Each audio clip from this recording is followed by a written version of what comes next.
Qendra Kombëtare e Librit dhe Leximit nisi një cikël takimesh me temë Letërsia dhe kufit, me në fokus letërsinë e qytetave, ku promovua libri më i ri me poezi nga Alban Bala me titull Puthlutja ime. Qendra Kombëtare e Librit dhe Leximit e vlerësoi Puthlutjen si një vëllim interesant me përjetimet personale të autorit mbi temën e dashurisë, jetës, ekzistencës dhe Zotit. Ne ripohojmë nevojën tonë për atë që është zemra e fuqisë së krijimit.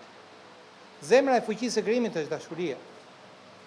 Ne jetojmë si shprehje e saj, ne jetojmë në hirin e saj dhe ne jetojmë për të lartësuar mrekullinë e saj në mënyrën tonë se si ndërveprojmë me njerëzit përmes puthjes dhe me Zotin përmes lutjes. Alban Bala është dhe autori librave Orët e shtëpisë dhe Ikje nga shtrati. Takimet e ciklit Letërsia dhe kufit do të vijojnë përgjatë gjithë muajit qershor.